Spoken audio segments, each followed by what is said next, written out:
Jake Paul all day, every day. Why? Just think he knocks him out cold. Would you be willing to take the bet with Tyson Fury that's saying that Jake is going to beat you? No, I'm not worried about what Tyson Fury's got to say. That's what I'm saying. It ain't even about the money. I'm betting on myself.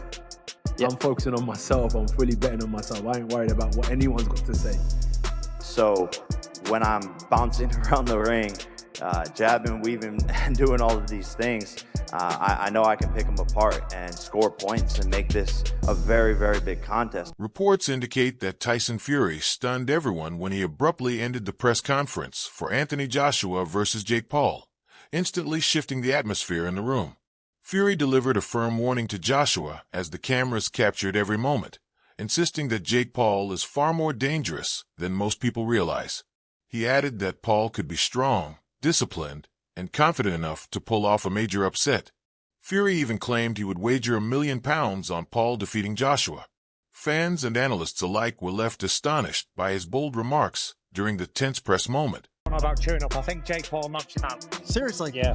Why so? What impresses you about Jake Paul? I just think Jake Paul would knock AJ out. I think AJ's spent force, and I think Jake Paul's on the rise. And I like his new heavyweight look.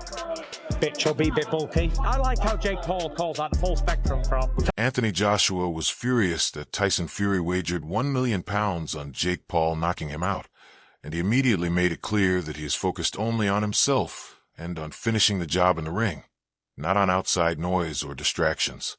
He said the bet meant nothing to him and that he would always back himself rather than get pulled into hype or side chatter. Joshua stressed that his priority is to fight, get paid, and move forward without entertaining betting games or entertaining pointless wagers. Would you be willing to take the bet with Tyson Fury that's saying that Jake is going to beat you? No, I'm not worried about what Tyson Fury's got to say. That's what I'm saying. It ain't even about the money. I'm betting on myself. Yep. I'm focusing on myself. I'm fully betting on myself. I ain't worried about what anyone's got to say. He did say he's going to put £1 million on it. Would you be willing to take that bet with Tyson Fury? Respectfully, I'm not worried about what Tyson Fury's got to say, or I'm not here for any of that betting and nonsense. I'm here to fight, and that's all it is. Once I get the job done, I'm going to collect my check, cash it, and I'm going to focus on the next one. My bet... Jake Paul is confident he can beat Joshua because he believes Joshua struggles against smaller boxers, a factor Paul thinks could give him an edge in the fight. Analysts, including a podcast commentator named Henry, have reviewed Joshua's performances against smaller opponents and identified certain patterns in how those fights played out. Paul is targeting what he sees as a weakness, but the data shows Joshua's technical ability, power, and reach often compensate for any size differences. The debate ties into the broader conversation about how physical advantages influence fight results. And while Paul continues his bold claims, Joshua remains a dangerous challenge because he is experienced, skilled, and fully prepared. And that's against guys who are of a similar stature to him. When he won his first world title against Charles Martin, he was a taller heavyweight. Not taller than AJ necessarily, but a heavyweight of taller stature, and he got that one with a very simple knockout. It was one of the easiest fights of Anthony Joshua's career. He had a war against Vladimir Klitschko, but again, he was highly competitive and eventually managed to get Klitschko out of there. In the Kubrat-Pulev fight, while it was a mixed performance, he did end up producing one of his best knockouts. Similarly against Robert Helenius, whilst AJ probably didn't put one of his best performances again, it ended in another dramatic knockout. He was punch perfect against Otto Wallin, in my opinion, and he had that absolutely devastating knockout win against Francis Ngannou, who, of course, an absolutely enormous man with a fantastic chin, or so it seemed until Anthony Joshua got his hands on him. Even earlier on in his career against the likes of White, Brazil, and Molina, these were all taller heavyweights who AJ dealt with consummate ease. Of course, most recently he had that loss against Daniel Dubois, but Jake presents himself as a fearless challenger ready to accept any test. Yet it's obvious that even with his confidence, he understands the massive size gap he's up against. He jokes that he only had to look up to meet Joshua's eyes, trying to maintain the same bold energy he brings before every major moment. He wants people to believe that his self-belief alone can help him defeat a fighter who has held major titles and beaten top-tier opponents. Jake says the challenge serves as a lesson for future fighters, suggesting that he believes stepping in with someone so powerful requires real courage and determination. manifested into reality. I'm here to shock the world, inspire the next generation. We're in the Heat arena. I'm a big Heat fan. Miami's on fire. This is my first pro fight, was in Miami against Gibb. I'm bringing that same energy here. First round KO. And the Schmo interviewed you there when you fought Gibb. It was on Fight TV. We've been with you along the way. Not very many times you're looking up at a face-off. So what did you make of looking up for one of the very first times at a face-off right here? Just looking up at Daddy there and just seeing, you know, how big he is, and just my eyes were kind of going into his nipples and stuff, which I kind of liked. And then basically I was just like, whoa, he's big in that. And then, yeah, I can't believe how tall he is. Is this chain really on the line for the winner? I don't know if it's confirmed, but I mean, I'm down. But he has to put something up too. There has to be something in it for me. You say this is the biggest upset that's going to be in boxing history, right up there with 42-1 with Buster Douglas. What is the headline going to be when you knock this guy out and he's laying on the canvas? According to Matchroom CEO Frank Smith, Anthony Joshua's fight with Jake Paul is driven more by showmanship than true sport, sparking even more debate. He said the bout isn't a genuine boxing contest, but an entertainment event designed to shock fans rather than uphold the competitive spirit of the sport. His comments raised doubts about how authentic or competitive the matchup really is. Smith also mentioned that he still hopes to see a Fury-Joshua fight, calling it the biggest matchup ever and expressing his desire for it to finally happen in 2026. He added that boxing is full of talk and that many proposed fights never materialize, meaning that even with all the excitement, major legal and logistical hurdles still stand in the way. This can't be real, you know, Anthony Joshua going in there, it must be an exhibition, or Anthony Joshua's going to it's going to be choreographed and Anthony's going to carry him through a couple of rounds. I know Anthony Joshua, just to silence all those doubters, he's going to go in there to do a job, right? It's 100% real. It's 100% real. People ask him, why is it 8 rounds, not 10? Because I don't think it goes past the first round. So it's, you know, regardless, it's quite irrelevant. I think he steps across the ring and knocks him out, you know, but we're in for a bit of fun and everyone's going to be tuning in. It might not be fun for Jake Paul. I mean, it's serious entertainment, is it?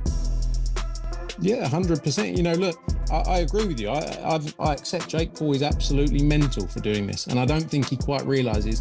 I think he's got people around him who actually are saying, you know, Anthony Joshua's chinny.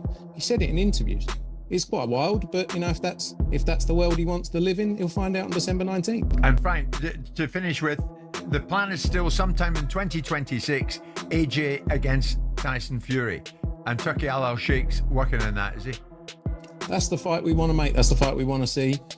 Look, we're all guilty of doing a lot of talking over the years and that not happening. So I don't want to talk too much, but that is definitely what we want to see in 2026. Joe Rogan believes the matchup is extremely dangerous and has called it one of the wildest fight ideas in recent years.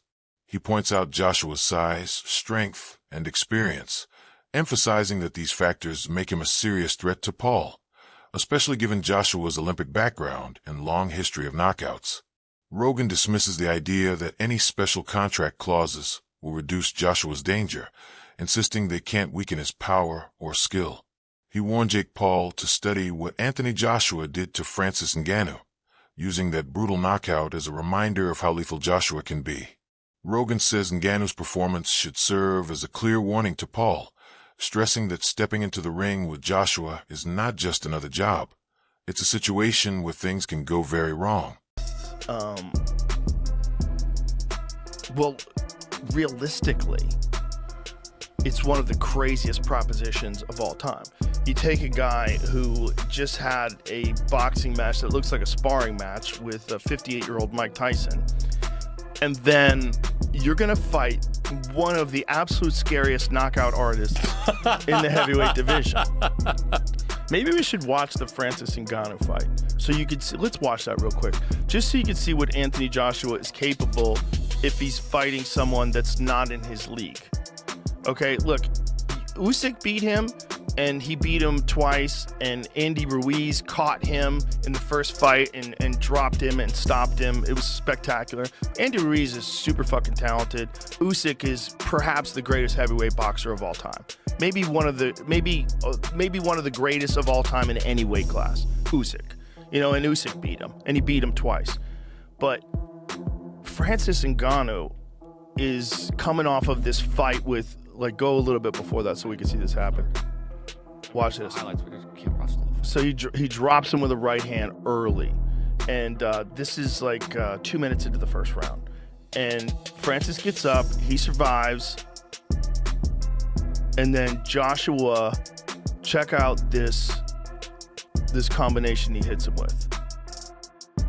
I mean, dude, the speed that he hits him with this, he's so dangerous, man.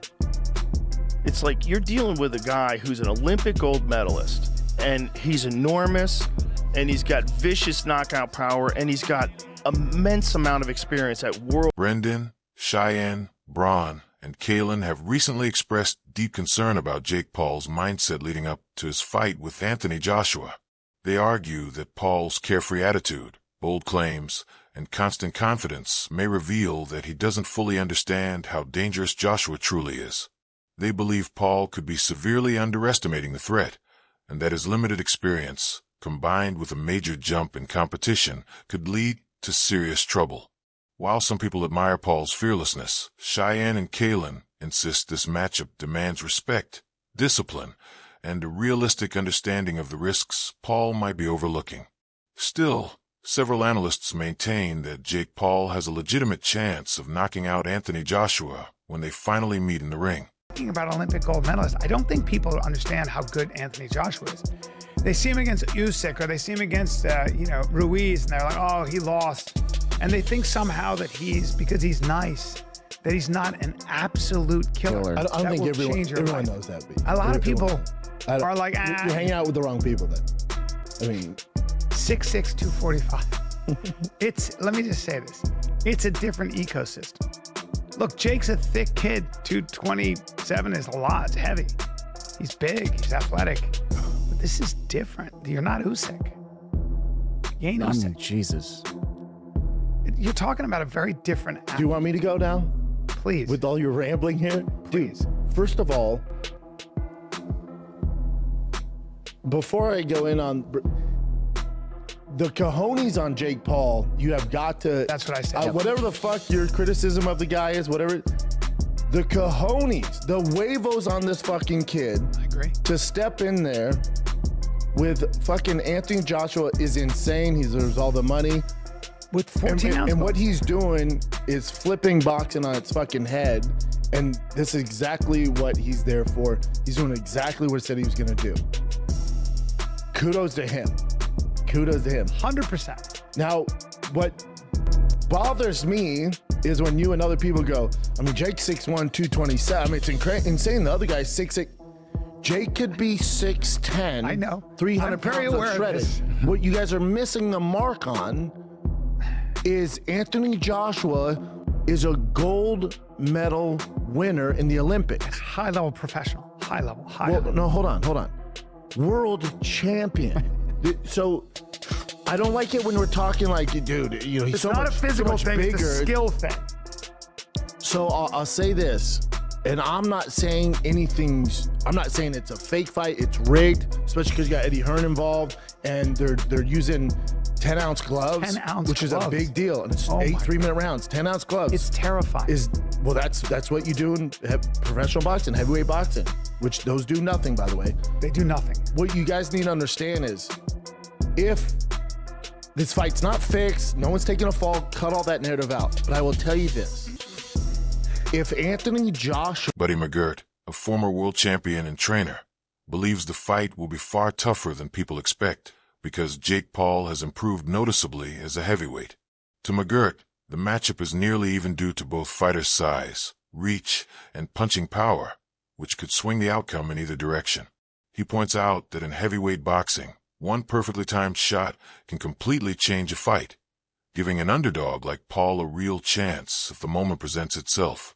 Many still view Joshua as the clear favorite because of his experience and proven pedigree, but McGirt and others argue that Paul's determination, recent progress, and fearlessness in the ring make a knockout possible, even if it would shock most fans. Win this fight by knockout, you would think I'm absolutely crazy, right? But the thing is, it can happen. 10-ounce gloves, heavyweight, Jake Paul can punch hard. But do I think that's going to happen? Absolutely not, mate. Anthony Joshua is an absolute beast, an unbelievable, highly skilled, highly trained, highly experienced professional boxer with power in both hands, and he's really good at finishing people off. And even though I really take my hat off for Jake Paul for taking this fight, I didn't really want to take it because of what's going to happen in the result of this fight, and I want to keep on this Jake Paul train. I think he's doing great, and I love his ambition. I love that he's trying to become a world champion and following his dreams and believing in himself, but at a certain point, you bite off more than you can chew. And this right here... There's been extensive discussion about the fight and how treating it as a genuine professional bout impacts both fighters. Joshua mentioned that he can't throw his punches at full power because he doesn't want to seriously hurt Paul. His cautious approach demonstrates an understanding of how to remain safe while adhering to professional boxing rules. He strives to balance competitiveness with responsibility, showing respect for both his opponent and the sport. By moderating his speed and strength, Joshua keeps the fight structured and fair rather than chaotic, while still delivering an authentic contest for the fans. This careful strategy highlights the dual purpose of the bout, to remain competitive while ensuring everyone's safety. Told from those people that this is a fully professional boxing contest. I'd like to see the small print, to be totally honest with you, but that's what we're being told. We're being told that it's going to be 8 3-minute rounds. We're being told that they're going to use 10-ounce gloves, which are far too fucking small for Anthony Joshua to hit you in the face with when you're there. Listen, Jake's a good novice. Jake's a good novice, and if he wanted to have a legitimate career in boxing, then he would climb the domestic rankings in America, and he might even make top 50. He might make top 50 if you pick him right, great. But if you put him in with meritocracy and put him in rankings and actually make him fight the number 49 guy in America or try and climb up, he's going to get found out because he's a nutter novice. Now I speak from experience here. I did an exhibition bout with Shane Neary, a former world champion, and I was fucking 2 or 3 stone bigger than him. I was 5 inches bigger than him, very similar to AJ and Jake Paul. And I was a novice. I'd boxed, sparred and moved around my whole life, but I've never been in a competitive fight. And we did it for charity, and we did 3 rounds, and at the end of it, I realised, and I knew it going in, that Shane Neary controlled pretty much every second of those 3 minutes. Pretty much every second he controlled. He put the pressure on me in 1 round, he hit me with the body shot in the 2nd round, and he caught everything I threw at him in the 3rd round when he said, go on, try and knock me out. Caught everything. And, you know, in a similar vein, Anthony Joshua. Aries Spears recently stirred controversy by claiming the fight would seem rigged if Jake Paul managed to defeat Anthony Joshua. Spears points out that Joshua, a seasoned heavyweight with a professional pedigree, operates on a completely different level compared to Paul. From Spears' perspective, any upset by Paul would feel more like a dubious outcome than a genuine sporting achievement due to the vast gap in skill and reputation. His viewpoint fuels the ongoing debate over whether celebrity-style boxing matches can ever truly capture the intensity and spirit of authentic heavyweight competition. What's his name? Anthony Joshua. Andrew Joshua, yeah. Anthony Joshua. He gonna get mopped. According to betonline.ag, Anthony Joshua has minus 2,000 odds. That means you'd have to bet $2,000 to win $100. If you think that Jake's gonna, what's his name? Yeah, if you bet on Anthony Joshua to win, yes, you'd have to bet 2,000 to get back 100. Yeah. Now, if you put your money on Jake Paul, he's plus 800. That means that if you bet $100 on him and he wins, you get 800 back. Let me tell you something. What do you think? Can Jake Paul truly pull off an upset against Anthony Joshua? Or is the gap in size, skill, and experience simply too great? Share your thoughts and insights below.